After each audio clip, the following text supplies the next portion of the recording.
He has to share, no?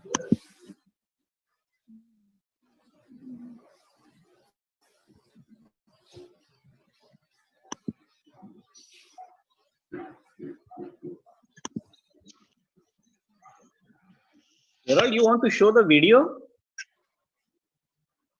Sorry? Harold wants to show the video or what? No, his own camera on. Okay, then. Okay. Sapna, you can share that screen then. My screen? Yes, that. Presentation.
So, Dr. Decosta, can we start?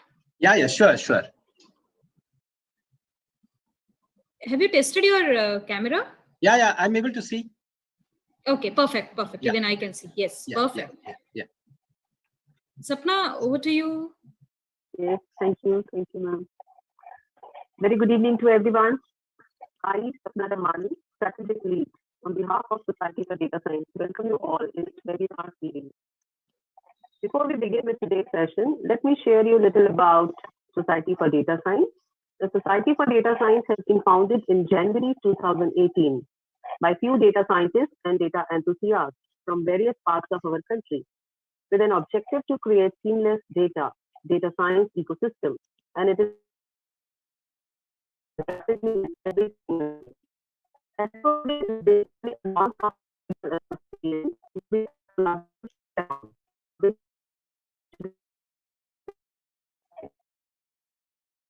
and professional bodies to promote innovation around data science. S4DS is committed to serve its members, improving the data science profession, eliminating bias, and enhancing diversity, and advancing ethical data science throughout the world. It offers various activities. Few of them are workshops, webinar series, panel discussion, projects, hackathons, assisting the carrying out your research work, and the event of S4DS is International Conference, which is scheduled in January 2021. With the same line, today we have another feather in this webinar series by Professor Harold. We welcome you, sir. Here are a few glimpses of the earlier conducted webinars. For detailed content of the earlier conducted webinars, participants are requested to watch our YouTube channel. Here is the link. Now the moment has come for which we all have assembled today. Today we have amongst us Dr. Harold Decosta. it is my pleasure to introduce him to you all. He is a President, Cybersecurity Corporation and CEO, Intelligent Quotient Security System. IQS is featured in top 10 cybersecurity companies in the country in matters related to cybersecurity, cyber forensic, and digital evidence. He is an advisor, law enforcement agency, and senior consultant and trainer, CBI and district court judges. He is an international trainer on cybercrime investigation and digital forensics. He worked on more than 4,000 cases of cybercrime from 7 countries and trained more than 35,000 cops and about 8,000 judges and public prosecutors in cyber forensic, cyber law, digital evidence, and cybercrime investigation. He was a resource person in 19 international conferences and was also a part of Global Cybersecurity Summit in India. He is a regular writer in leading newspaper and expert in cybersecurity in various TV channels. He had a distinction to train Bangladesh, Sri Lanka, Myanmar judges on cyber forensics organized by National Judicial Academy coming under Supreme Court of India. He worked on cyber cases related to Bollywood, MNC, banks, telecom, education, media, gas subsidized, etc. He was instrumental in developing and implementing the first e-delivery of question paper of Mumbai University. The system was widely appreciated and now is de facto in many universities in different states of the country. He was on the panel of Maharashtra Police Academy to develop curriculum and courseware on cyber.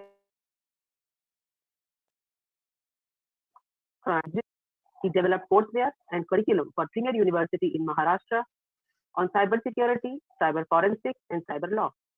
He is associated with National Judicial Academy, NIA, Maharashtra Police Academy, Goa Police, CID, Central for Police Research, Detective Training School, Maharashtra Intelligence Academy, Judicial Officer Training Institute, Yashoda in training senior official and providing consistent support in cybersecurity defense. He is the co-authored 15 books in cybersecurity space. He developed cyber compliance practice to large and medium-scale corporates to eliminate data pilferage and maximizing profits. He is invited by various national and state judicial academies and police academies to train on cybercrime investigation, cyber forensics, cyber law, and digital evidence. Featured in training official of Reserve Bank of India on cybersecurity compliance and holding of data. He is on the panel of Directorate of Technical Education for amendment in MOU as per new requirements of cybersecurity guidelines. He is on the panel as advisor in universities and colleges in the country. Today, Dr. Harold is going to speak with us on the convergence of data science and cybersecurity. Sir, we welcome you. Thank you. Thank you very much. Before we begin, I hand it over to Sir, Dr. Harold. I would request all the participants kindly be on mute. It's a humble request so that we can get the insightful information from Sir, for which today we have gathered here. Thank you so much, all the participants. Thank you, Sir. We welcome you once again. Over to you, Sir. Yeah. Thank you very much. Thank you. Can I get the share screen, please? The privilege? Yes, sir. Yeah.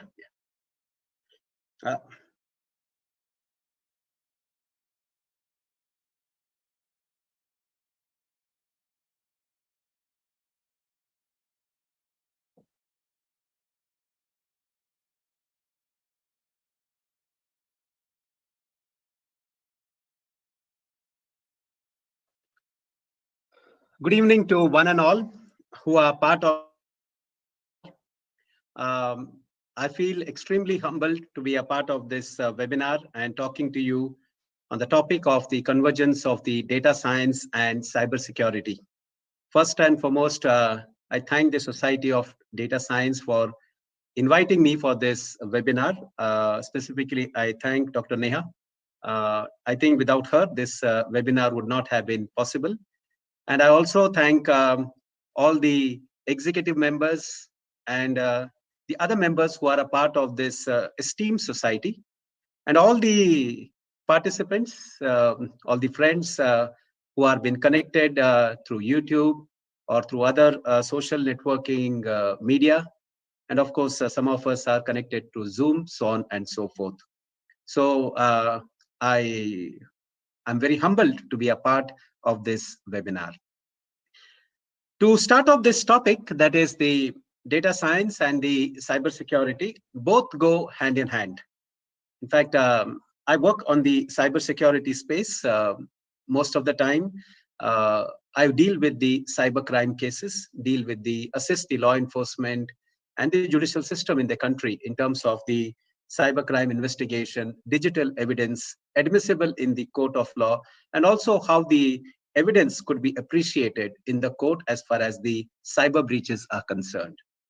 But for the past 3 to 4 years, I have seen there is a radical shift as far as the convergence of the data science is concerned.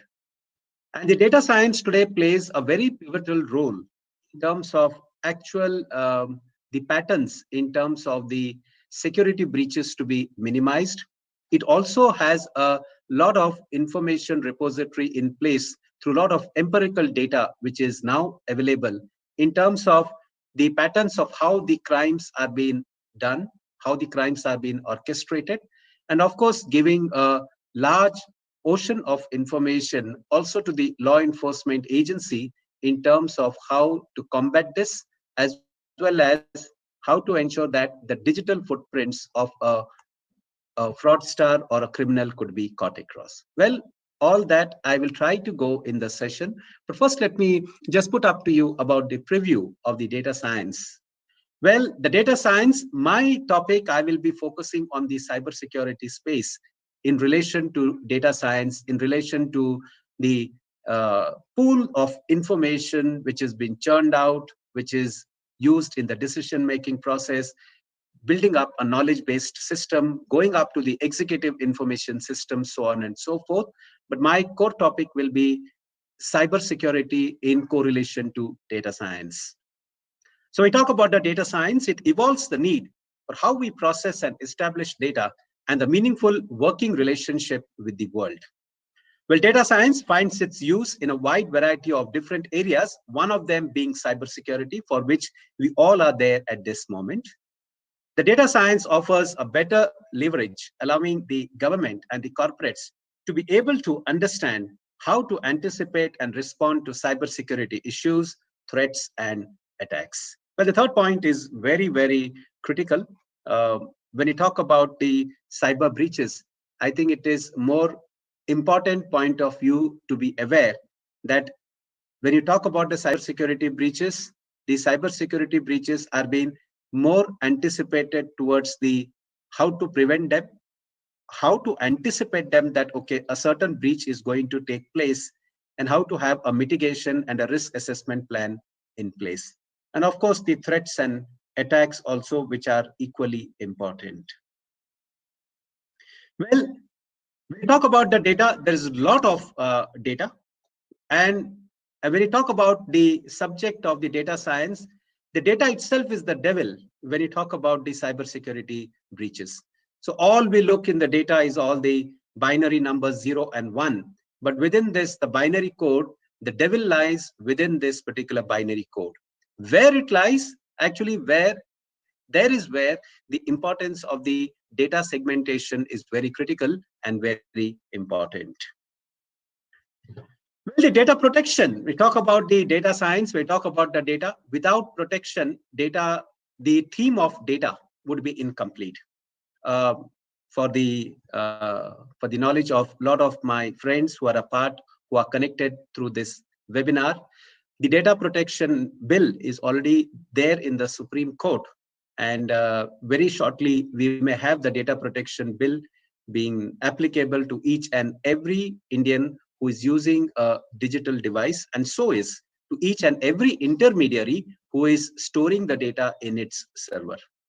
Well, when we talk about the data protection, the traditional security measures such as complex signatures and encryption have been quite helpful in bringing an end to probing information and the various methods used by attackers in attacking the valuable information. Well, in the traditional securities, we had a lot of complex signatures. We had the digital signatures. We had a lot of encryption techniques also in place.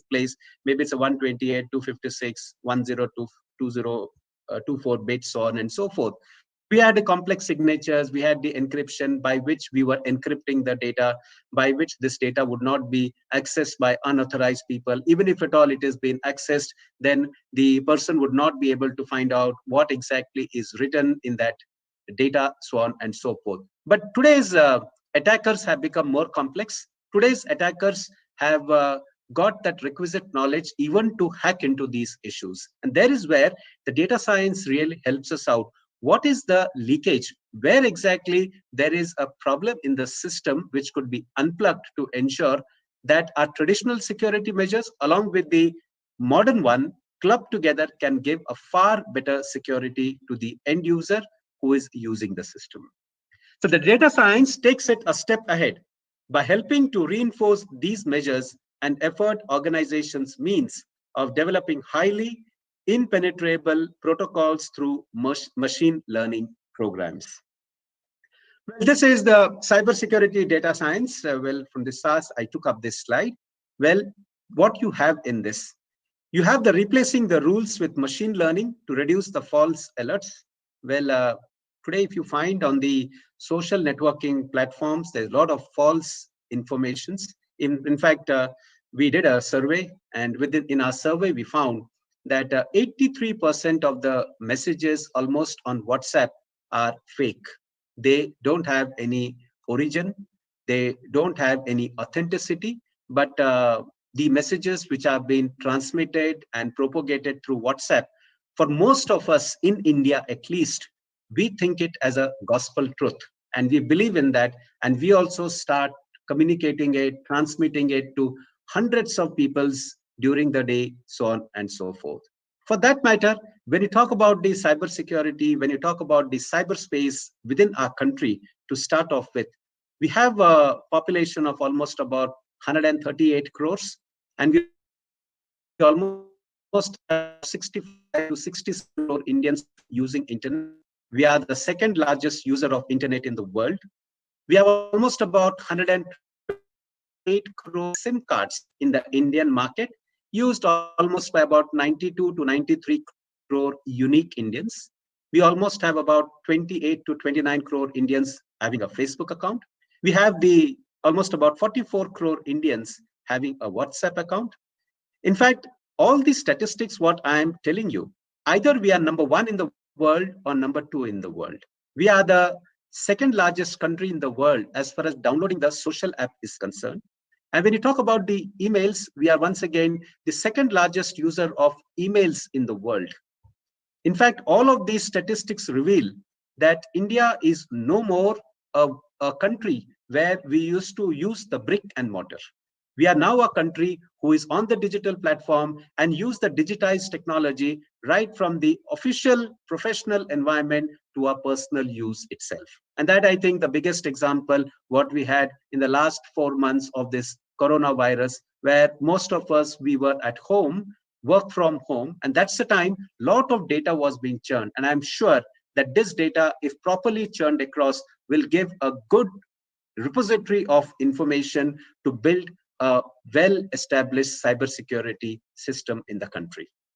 Well, replacing rules with machine learning to reduce the false alerts, that's very applicable to the social media, where a lot of false alerts, a lot of false informations are being propagated and being promoted. Twitter is one where I've seen a lot of particular people today going against the Twitter. At least the Indian contingents are now saying that Twitter doesn't have the right ethics, so on and so forth. Anyway, that's a part of the debate. Well, we are talking about the data science, so we'll come on to our topic. Moving to real-time detection and the decision-making process, there where the data science would be very critical. Automation of manual processes and the routine decisions. Data engineering to structured and integrate distributed big data into smart data. And the topic, what this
then that software becomes incompetent to check out whether your system is infected with a malware, and therefore your system still becomes vulnerable.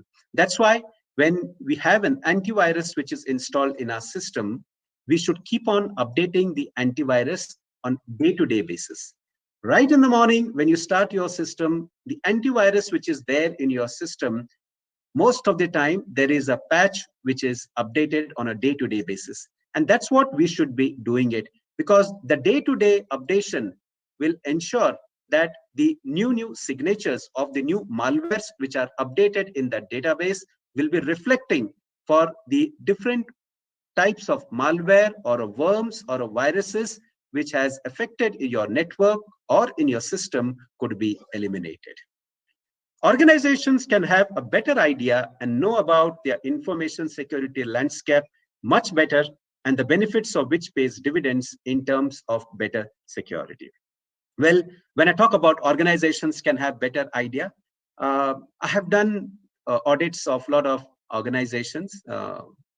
Most of them I have done from the corporate side, the audit, and the investigation side I have done from the government, assisting the law enforcement agencies, so on and so forth. But when you talk about the information security landscape, what comes to my mind is the corporate world. And when you talk about the corporate world having a better cybersecurity practices in place, the first defense, what they establish or they build up in their system is a firewall.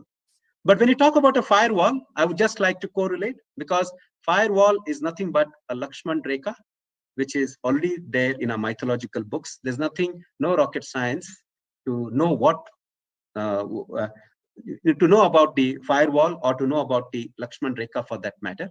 But when you talk about the firewall, a firewall has to be configured in a way, not only according to the law of the land, which is a must, but also according to the new vulnerabilities which are building into the system.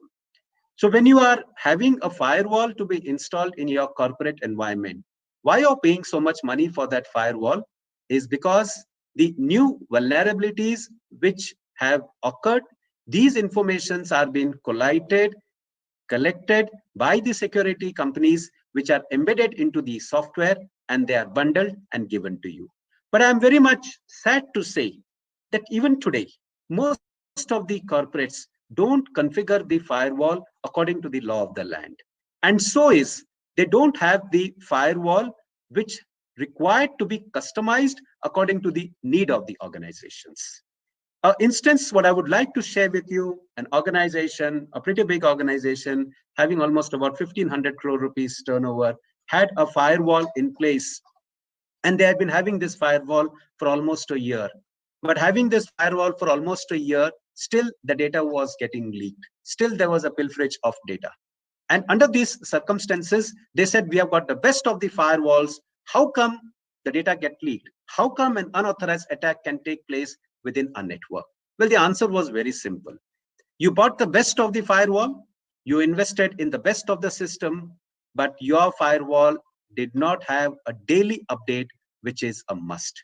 And when you talk about a daily update, the vulnerabilities which have been taking place on a day-to-day basis are being collated, from which evolves a science, from which evolves how the security breaches could be minimized.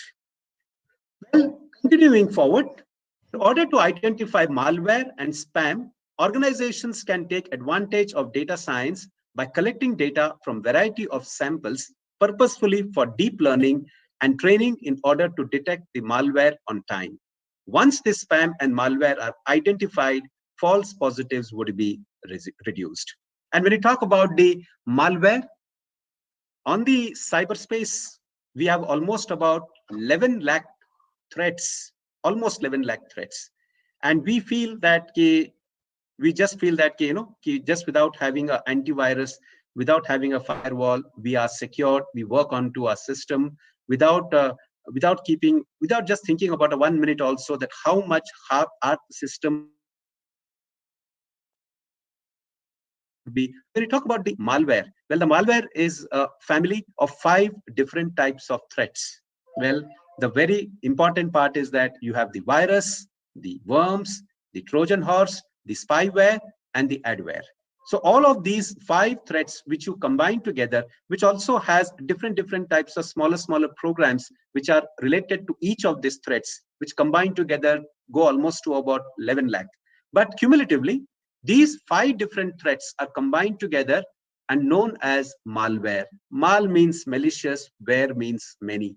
And each of these threats, when you talk about the virus, well, once it infects your system, it deletes your data, modifies the path of the file, which is there in your folder. It corrupts your data. That's what is the essence of a virus affecting your system.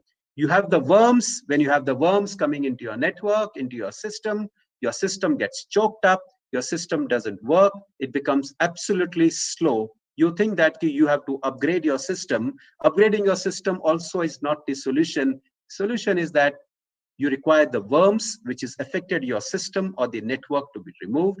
Then you have this spyware, suspicious program which are there in the part of your network, in the part of your system, which acts like a spyware.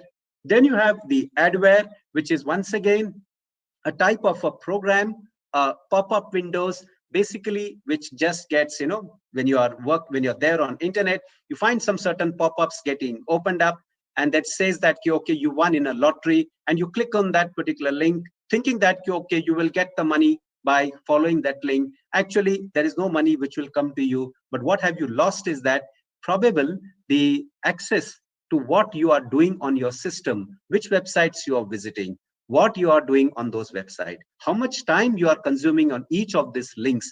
This information then goes to a third party who then starts sending you advertisements, who starts sending you spam mails, and in return, you feel, how come I'm getting those spam mails in my inbox?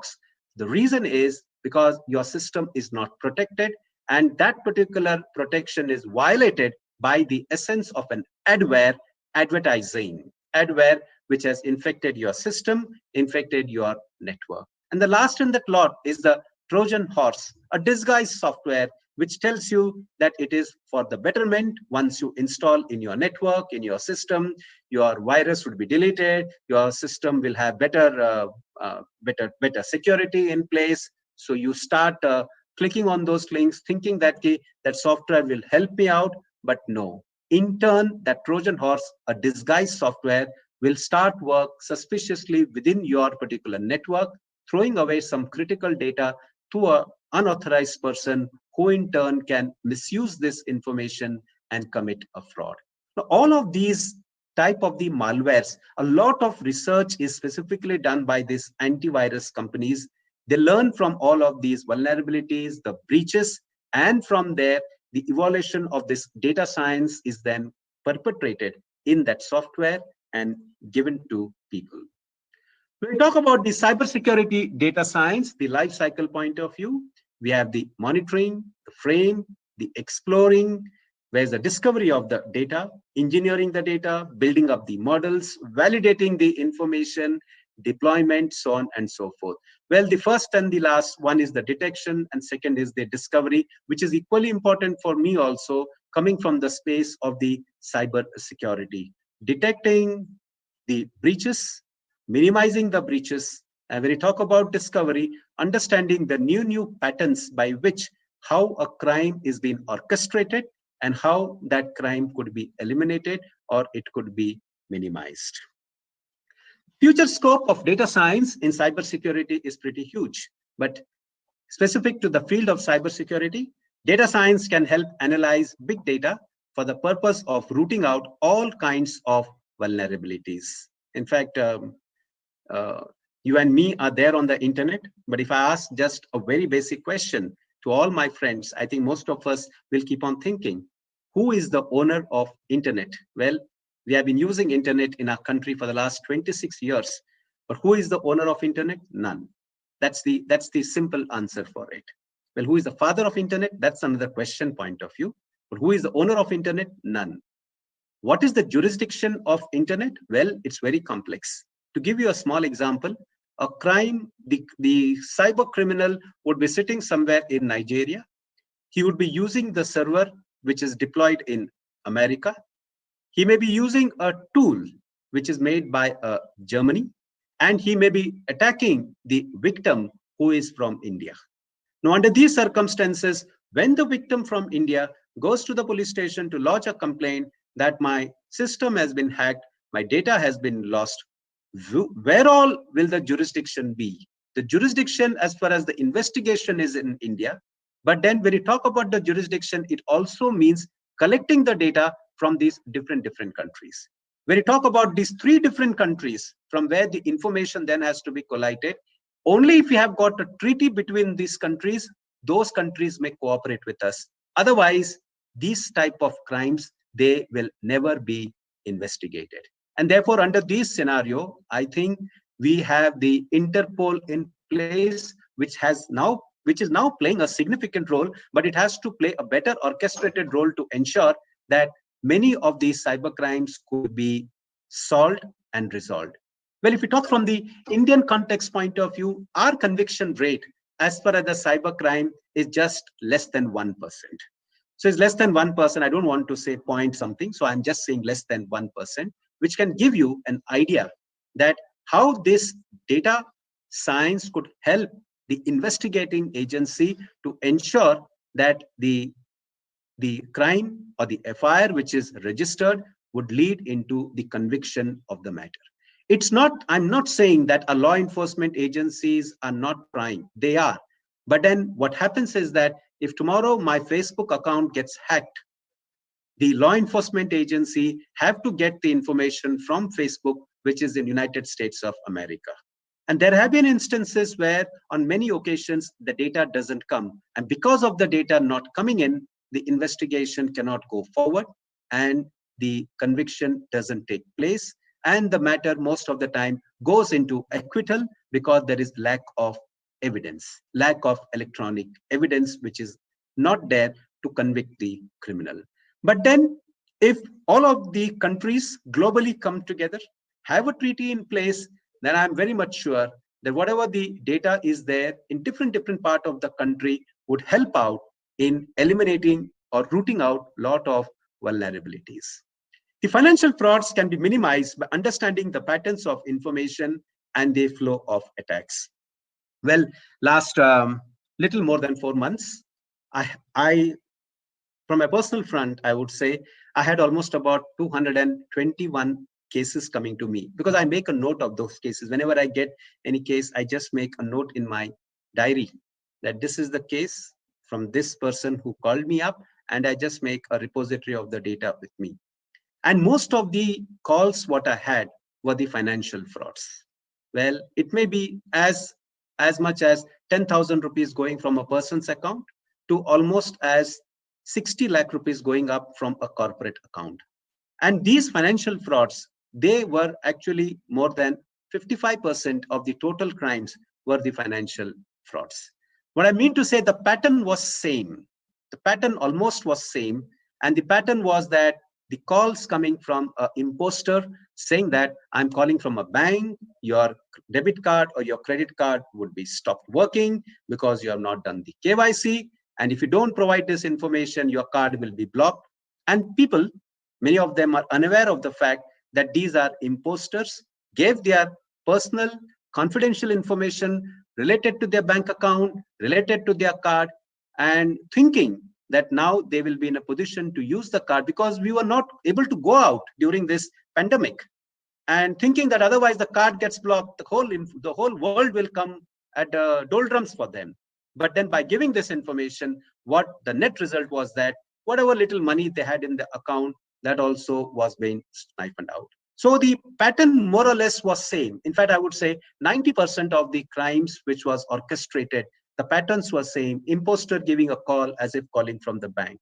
There were about 10% of them which were related to the phishing point of view, where some of the corporates got an email stating that we have dispatched to you the material and you have to pay the money in so and so account. Well, these vendors have been there with these corporates for a long time. But then the emails used to come that because of this coronavirus, we have changed our account and this is the account. And the emails used to come from the vendors or the suppliers' email ID, same email ID which used to come before, from the same email ID, the emails used to come now also. No single character here and there.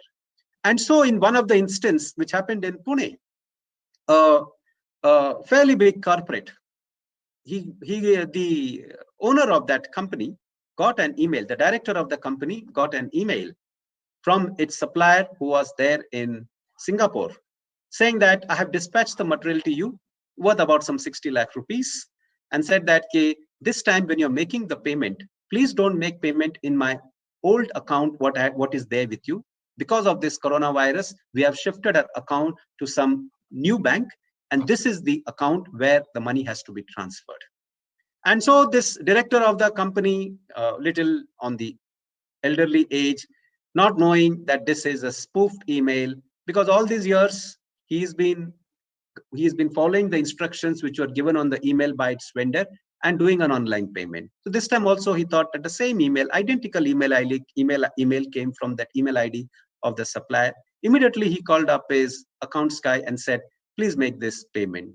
And the payment was made on that account, which went into an unauthorized account, which did not go into the account of the legitimate vendor's account, but it went into a fake and unauthorized account. And therefore, a crime of almost 60 lakh rupees took place. What I mean to say is that these phishing mails today have increased drastically. And the patterns of these phishing mails, what I have observed, is actually because what we do is we have most of our personal email IDs also there on social networking sites. We also have our mobile numbers, which are linked to our bank account on our website. And let me tell you, the cyber criminals are 10 steps ahead than what we do. When we analyze, when we investigate, they're always 10 steps ahead than us. What they do profile the whole social networking media. They go onto the company's website. They check on, oh, this is the mobile number. And if that mobile number is linked to a bank account, it becomes an easy way for them to commit a fraud. And nowadays, you have got the concept of eSIM, which makes the things more easier for such type of criminals to commit the fraud. So when these type of the cases came to me, one of the most important factor, what I got from this is that if you are having a mobile number attached to your bank account, please don't have that particular number to be given to every person in this world. You require a different number now, a different email ID linked to your bank account, linked to your financial domain. And you require another email ID, another mobile number, which is not linked to your bank account, which can be used for your daily communication or your professional communication with your peers, with your vendors, with your other people, so on and so forth. Well, I'd like to share with you one of the most interesting case, which did not happen, fortunately, in our country.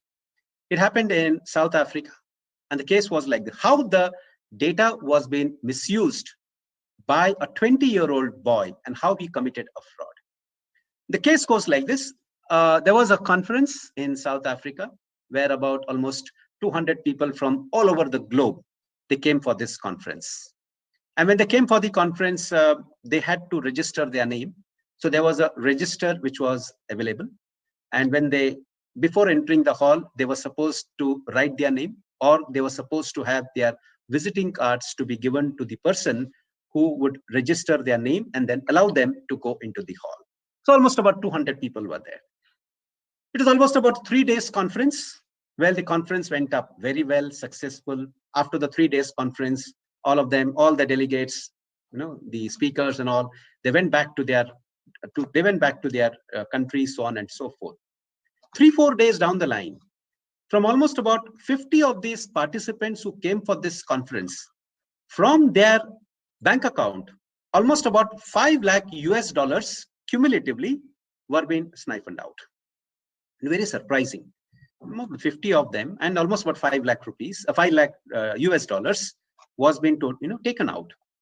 And they were little nonplussed. And when this, and of course, when they came to the conference, some of them became good friends. So they started talking to them, I lost someone money from my bank account. The other guy said, I also lost it. So somehow they found out that maybe this conference where they had gone, somewhere they might have lost their data. Somewhere the data might have been misused, wherein this attack took place.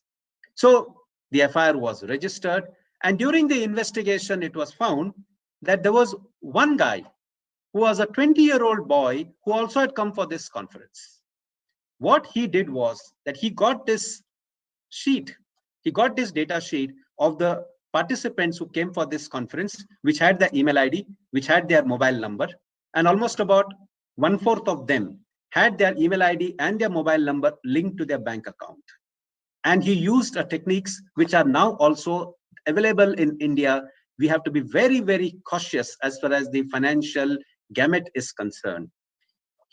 This boy used a concept of the swapping of the eSIM cards. He had this email IDs where he generated the email from those email ID to the bankers, so on and so forth, by which, since this email ID and those particular SIM cards were being connected to their bank account, using this, he was able to unauthorizedly access 50 persons' account and siphon about 5 lakh US dollars. What I mean to say, that one page of sheet of that information helped so much for that guy that overnight he became, if not a millionaire in terms of, he did not earn about 1 million, but $500,000 in US dollars is quite a big money when you convert from the Indian context point of view. So the financial frauds, when you have this data in the when you have this data of such type of crimes taking place, the law enforcement then could use this particular data to figure out where is the leakages, where is the loopholes, and then have better systems to be in place, such as the cybersecurity breaches could be minimized. But a piece of advice to all of you, my friends who are connected to this webinar, is that today itself, have your email ID and your mobile phone to be a different, which is linked to your bank account, so on and so forth. The future of data science, well, divided into two parts, the algorithms and the applications.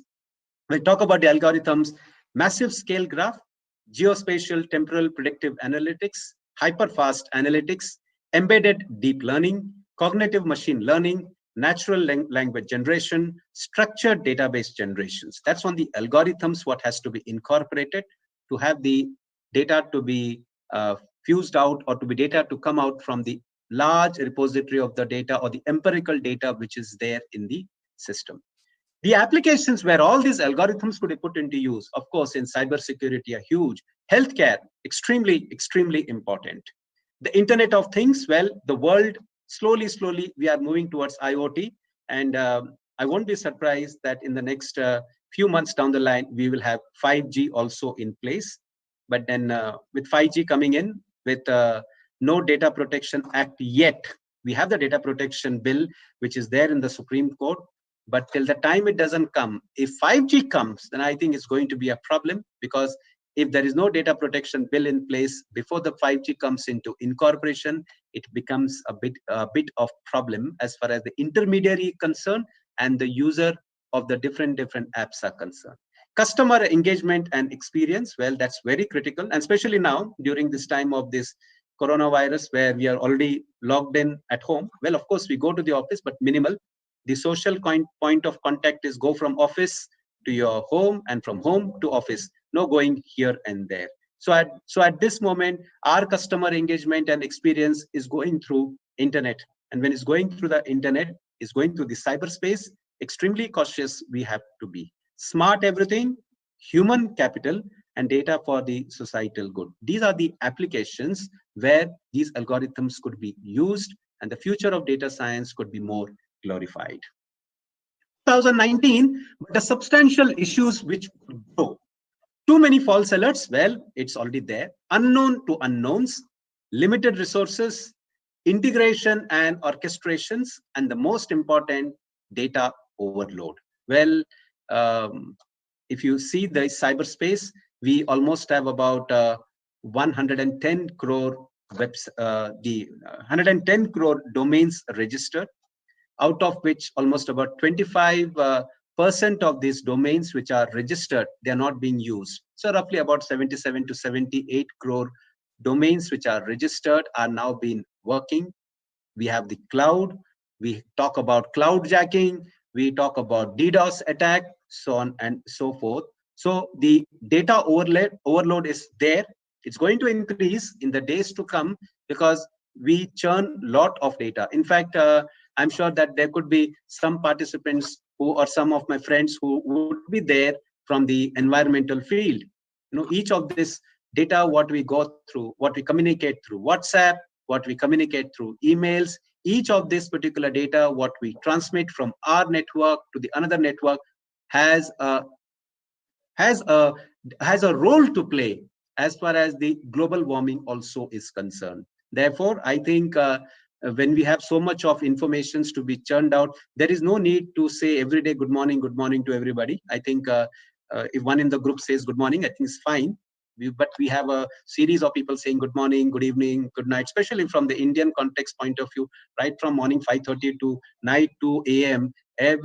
Not everybody, but most of them are hooked up. And I would say that 95% of the messages which have been percolated, which have been propagated, are all not related to actual work. They are just pleasantry type of messages or some rumors or some particular communications which have been spread out, which don't have any type of worthy essence. Top 10 most valuable information to cyber criminals. Well, customer information, that's almost about 17%. Financial information, 12%. Strategic plans, that is 12%. Board member information of an organization, 11%. Customer passwords, 11%. I would like to just hold on for some time over here on many of them they store a password onto their desktop or their laptop or their mobile phones. And this is very easily accessible by an app which is installed in your mobile phone. I would just like to give you a small example to it. I'm sure that most of you, if you have Truecaller app, well, we think that when we have a Truecaller app in a mobile phone, which is basically a mobile phone directory, if an unknown person calls up and if his or her name is not stored in a contact book, his name gets displayed when he gives a call to us many a times. Well, not only his name, you get sometimes the service provider, you get the Facebook ID, you get the email ID, and you start to think that you are the Sherlock Holmes of the 21st century. What I mean to say is that why I am correlated to this part is that how many of us have actually read the terms and conditions while installing an app called as Truecaller? I feel none, or maybe giving a benefit of a doubt could be 1% of it. And it's not that I'm saying that you did not make an attempt to read the terms and conditions. You did not make an attempt to read the privacy policy. You made an attempt. Half the way you went, you found that so many things are there. It's so difficult to understand. You leave it and you say, if my friend has installed it, he has said it is good, so it should be good for me also. And you start installing it. Well, I just want to give you a thought process to you. If you get an unknown person's information displayed on your device when he or she is making a call, you are also unknown to somebody when you make a call from your device to another person. Therefore, under this point of view, whenever you have such type of apps to be installed, please read the privacy rules. Please read the terms and conditions. And within that terms and conditions, there are very critical points to be known. The first of the critical point to be known is that where is the server located? Where is the jurisdiction? And third, how secure is this app? Well, till today, I got hooked up on this webinar at about 4:50 p.m. today. Till 4:50 p.m., there is no agency, at least in our country, who will check any of those apps which we install in our system or in our mobile phone, whether they are secured or not secured. Therefore, when we go to the Play Store, we just download the apps just by seeing the reviews. Don't go with the reviews. Reviews could be false also. We just download the apps, and then the net result is that our privacy could be at big risk.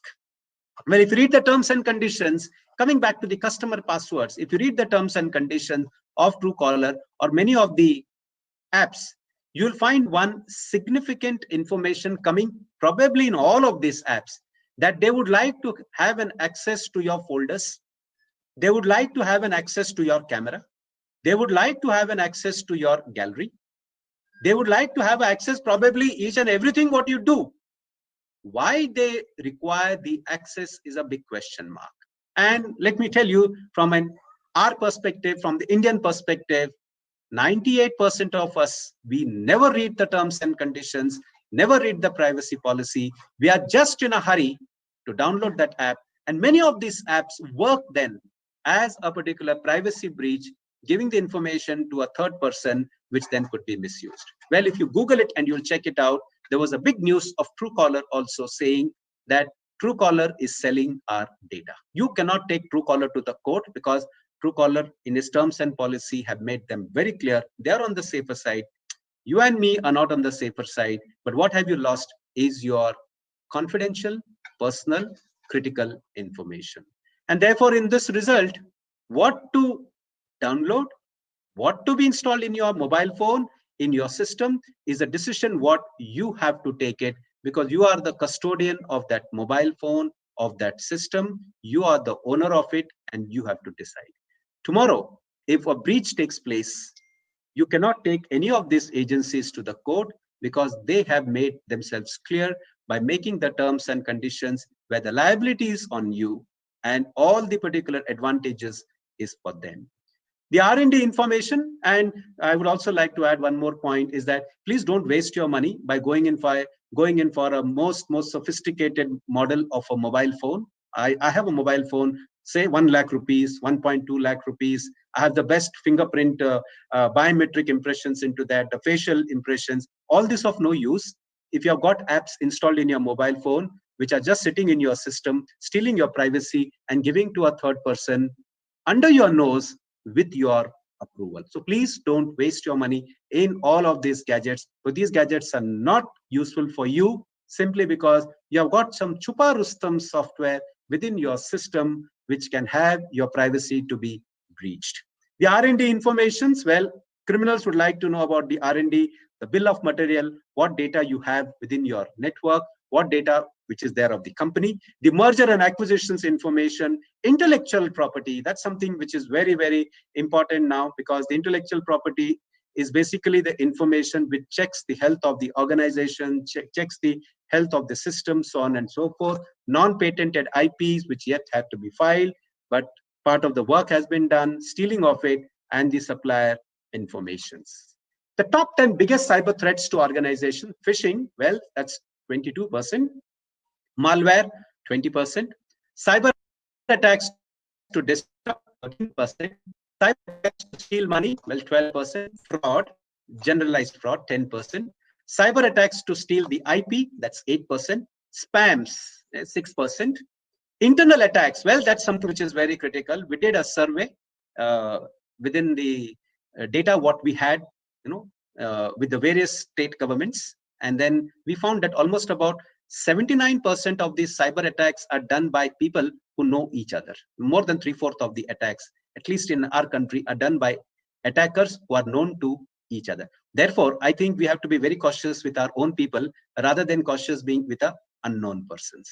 The natural disasters, 2%, and the espionage, which is the 2%. These are the 10 biggest cyber threats to the organization. If all of these patterns, all of this particular data are being collated, they have been mixed, and using the algorithms, finding out that patterns by which how this is taking place, and then building up those particular plans or the mitigation and having a risk assessment in place, also having an incident response team in place, I'm sure that cyber security shall be a better approach for the systems to be secure and crimes could be minimized.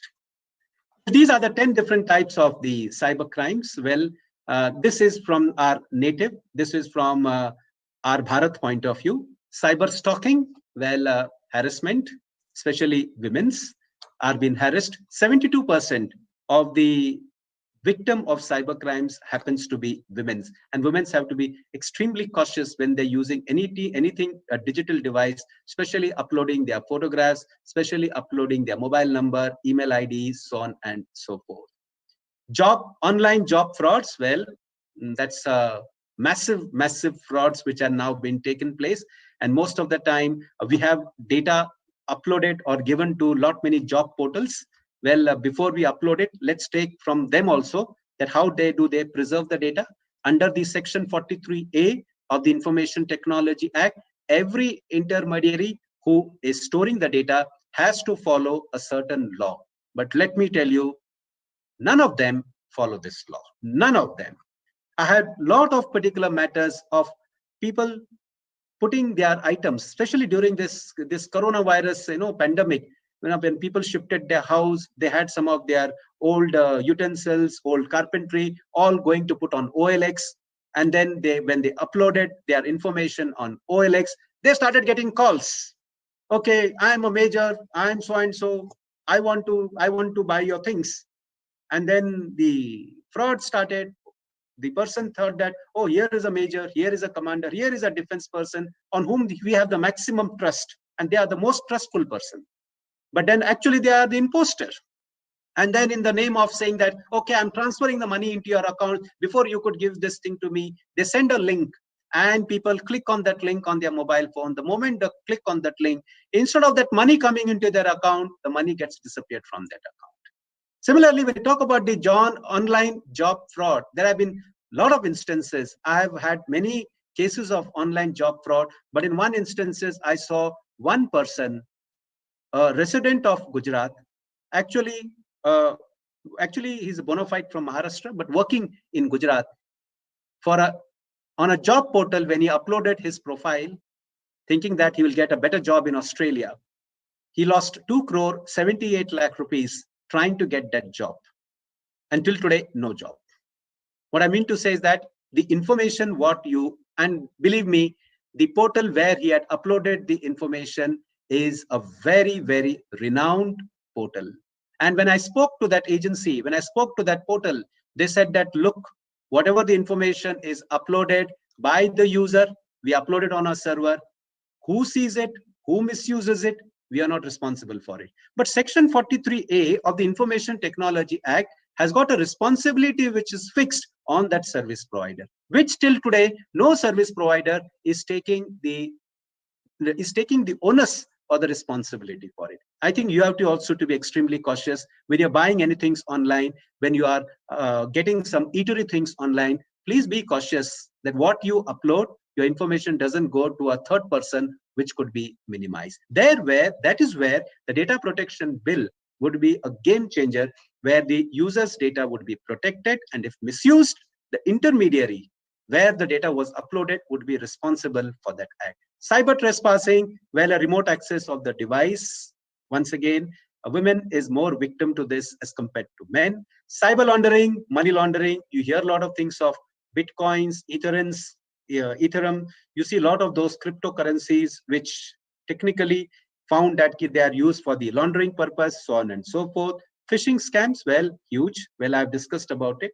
Disguised emails, identical emails coming from a legitimate account, as it is coming from a legitimate account, but actually it is never come from a legitimate account. It has come from a falsified account. Cyber defamation, well, nothing to say about it. The internet is filled up with internet, especially if you see on the WhatsApp point of view. My personal part is that I see so much of messages which are coming on the WhatsApp. Maybe it's a hatred between communities, maybe it is hatred between sects of people, or maybe it is defamatory contents being posted, and people do that not knowing that there is a law in place that such type of informations which have been broadcasted that can put a person into some serious trouble.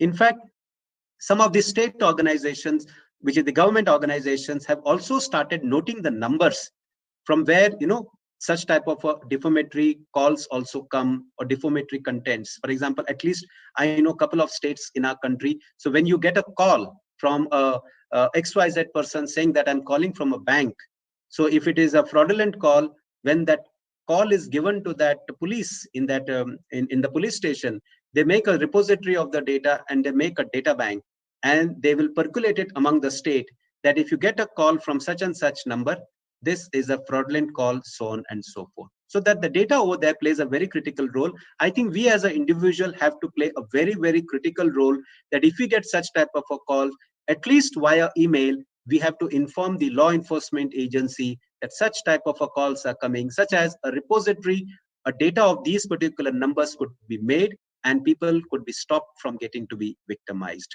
Cyber theft, data theft, information theft, cyber terrorism, that's one more act which is now going through the information. Most of these informations today are available on the internet. Internet not been properly regulated. Since no one is the owner of internet, it becomes a playing ground for criminals. One of those parts is a LinkedIn, where we have to be extremely, extremely cautious. People upload their information on LinkedIn, giving probably their complete biodata, but who is looking into that part is a question mark. So I think you have to be extremely cautious. India is the only country where I feel where we are not very cautious whenever we upload our data on any social networking site for that matter.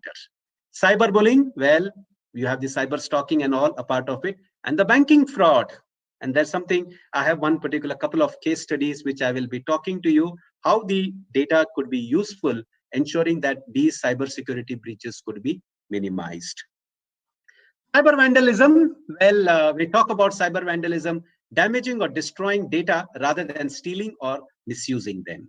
Situation arises wherein network services are disrupted or stopped. The DDoS, the denial of service attack, where the servers are jacked, the clouds are jacked, and therefore a legitimate person is not allowed to work onto his system.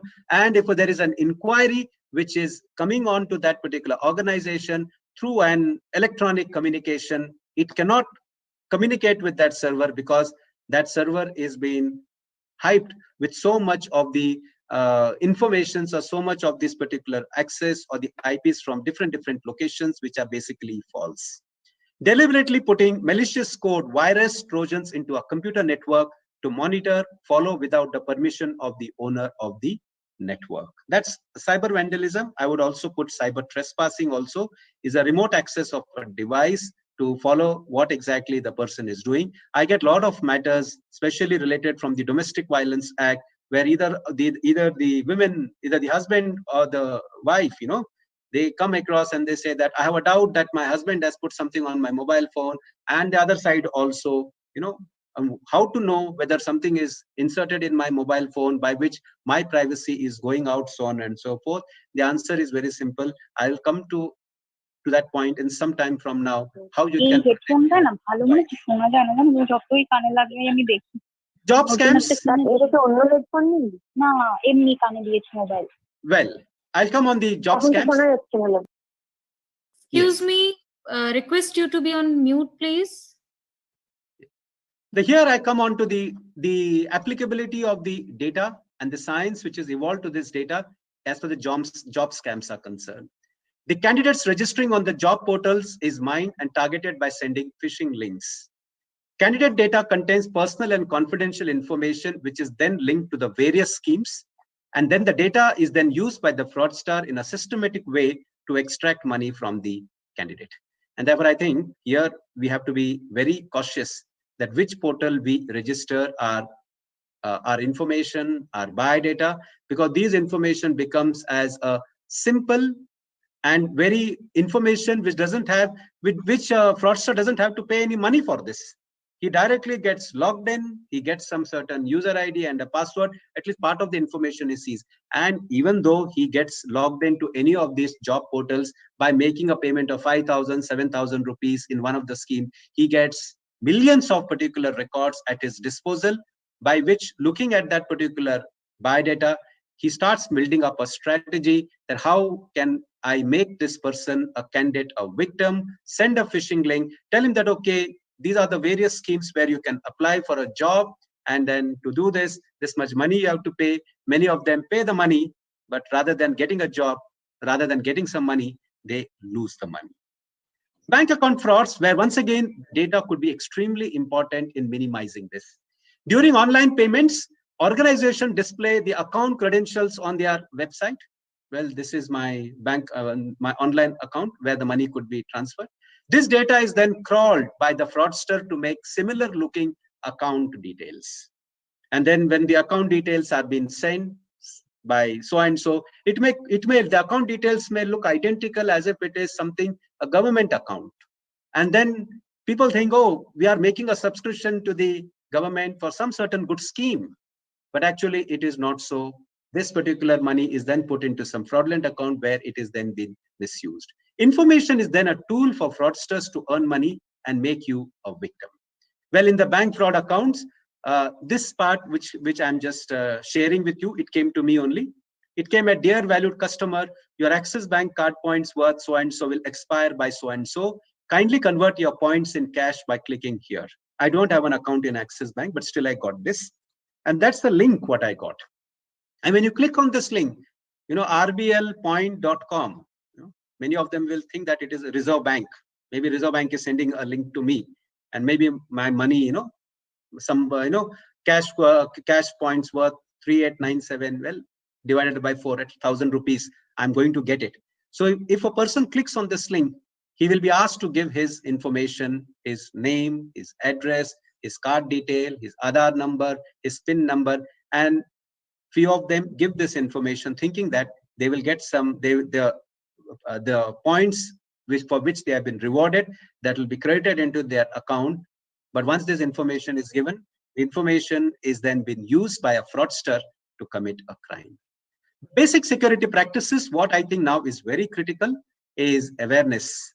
A lot of hacks happen because staff is not aware of the risk. We should encourage, especially the SMEs.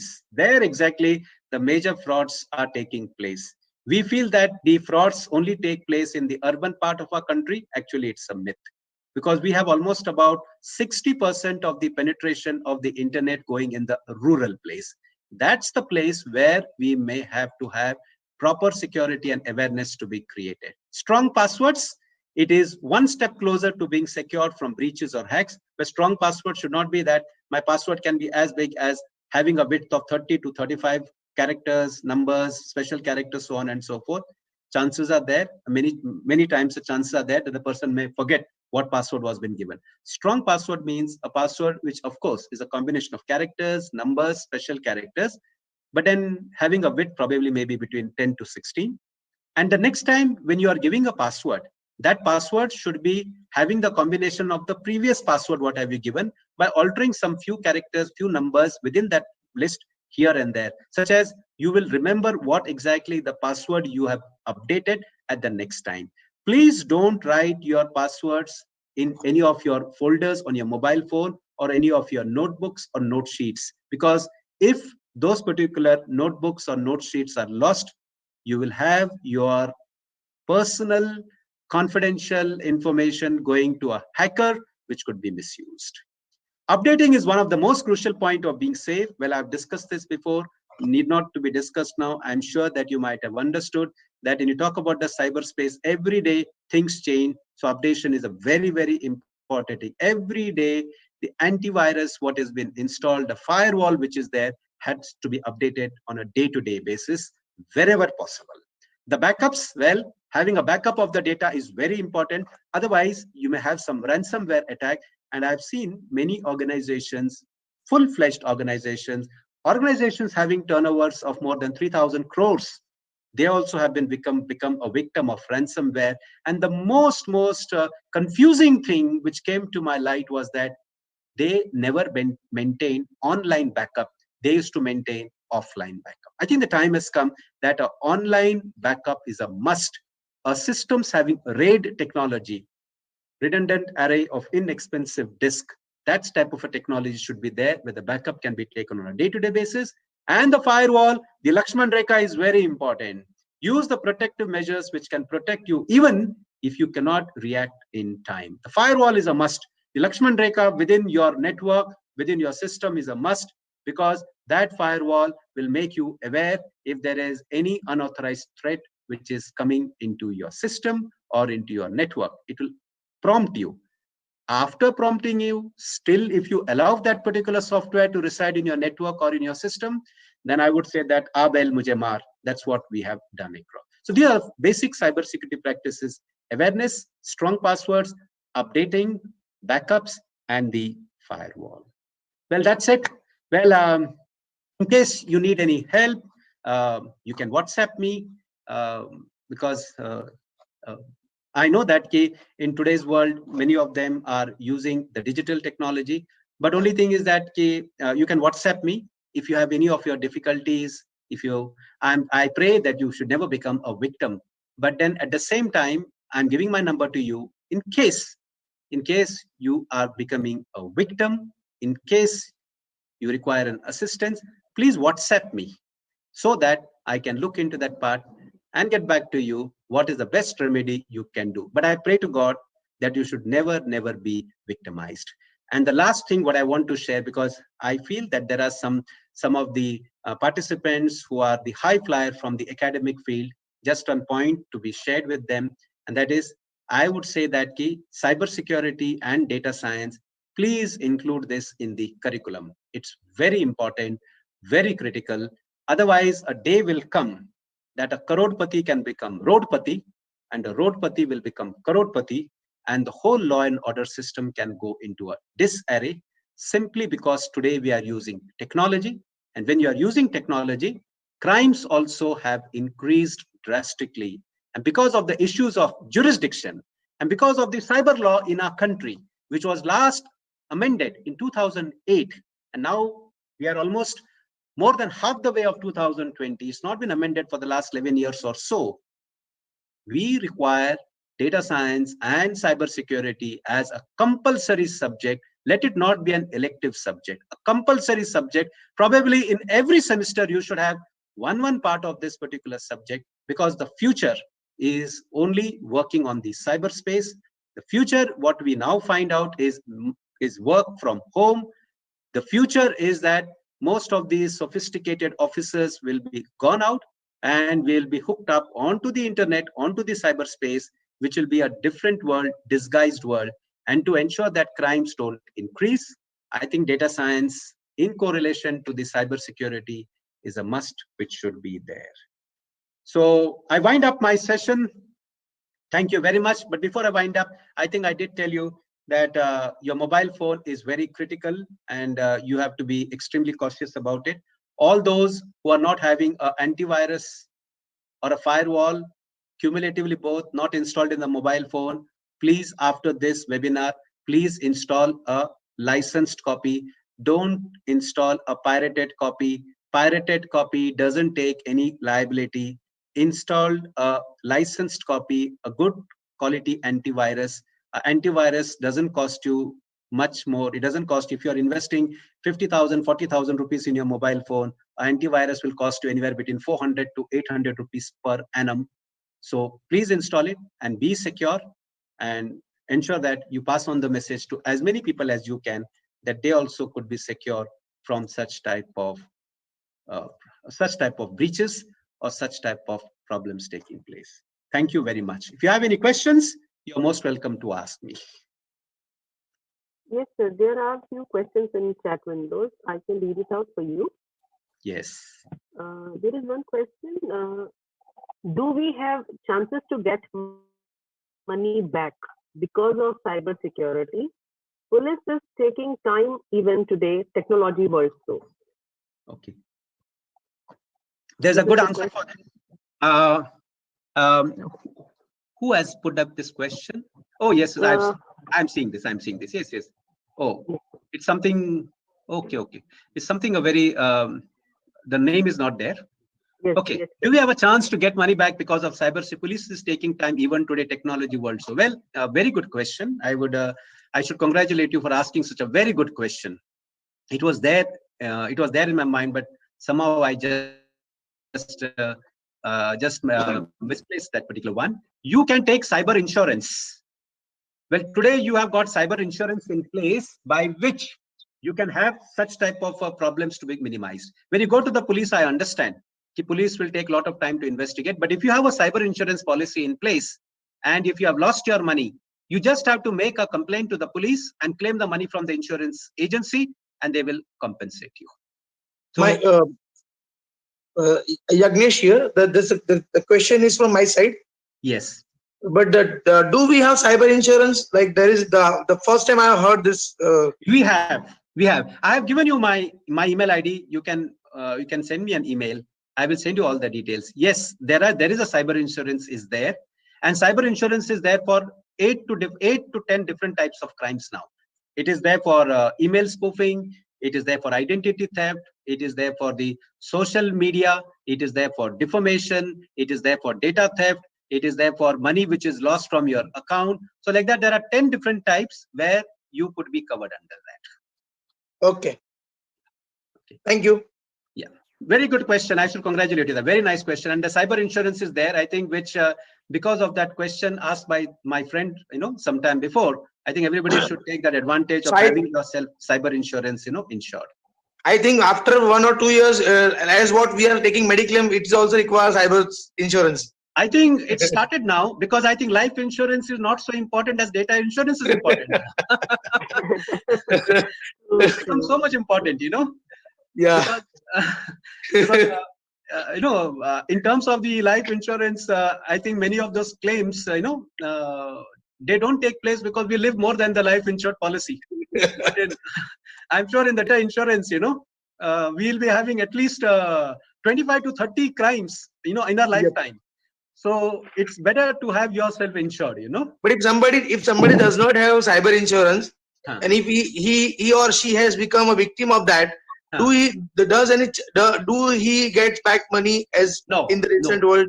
No, you have to have a policy in place. Once you have the policy in place, and if you become a victim, you get the only thing is that you have to make a complaint to the police, and that becomes a document. Yep.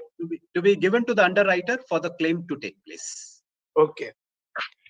Sir, my one question is there regarding to this cyber insurance only. Okay. Like as Yagnesh sir told that there are it will be like compulsion for all like as the era is going for online like Mediclaim and all cyber insurance will be important as well.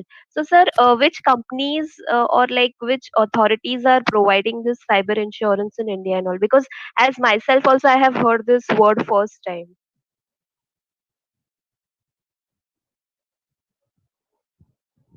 Oh, sorry. You can drop me a mail. I will send you all the details along with the different agencies and what type of things gets covered up in that. Okay, sir. Sure. Okay. Yeah. Thank you. Yeah. Hello, sir. I have a question regarding this topic. Yes. Yeah. So my question is specifically from the academic perspective. So I'm Right. currently working in data science domain and AIML thing, and parallelly I was interested in the cybersecurity for quite a bit time. And my ultimate goal was at some point of time to merge these two domains, but I never got a chance to find out a way how to do that. So can you suggest one academic way of pursuing this path? Well, when you talk about the cybersecurity space, that's my field. The whole of cybersecurity space has got a lot of particular branches. It has got at least 3 different sets. One is the technical, one is the commercial, and one is the legal aspect. I think if you want to have, say for example, for a 3-year degree course, if you want to have some curriculum to be designed, I think you should make it, say if it's for 5 or 6 semesters. Each of these semester, one of the semesters you can have on the technical part only on the malware point of view. The second semester you may have in terms of the security as far as the websites or the e-commerce part is concerned, but it should be practical oriented. The third semester it can be there in terms of the cloud, in terms of how this data has been stored, repository to be there, what are the checks and balances to go across. The fourth semester, it could be in terms of the actual cyber crimes which are taking place and how to have the mitigation plans in place. And the fifth semester, you can have the cyber law, because this is a very critical component, because many of us, we Indians specifically, we are not aware that there is something called as an Information Technology Act, which is applicable from year 2000, which is almost about 20 years. So I gave you from the cybersecurity angle. Now, related to each of this, the data science also has a very critical role to play. So if you talk about, for example, cyber law, Well, in the cyber law also, what you can have is that you can have a specific system to be devised only in terms related to the caselets, maybe to the High Court and to the Supreme Court. How this particular how these orders were passed, what were the order contained. I think this can give you a lot of pool of information for each of these topics. You can have a relative topic as far as the data science is concerned.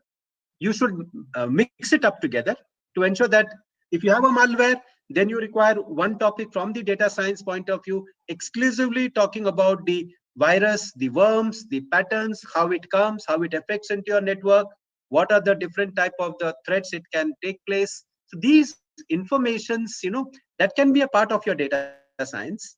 And then once these particular part is part of your data science, then you can throw up this information as far as the malware is concerned with some certain mitigation, risk assessment plans, so on and so forth. So both you have to take it on one platter and combine it with each other. That is what you could do it across. So, sir, is there any ongoing, like any course that is being offered by any Indian university or any abroad university which covers this that any working with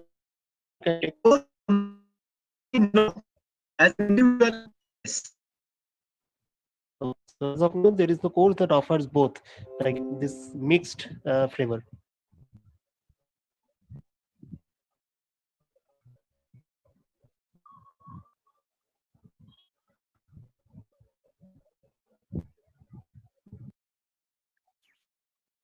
Hello.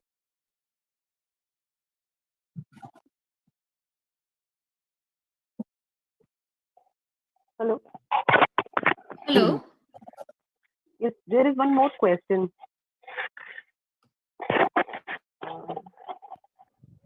Dr. Harold?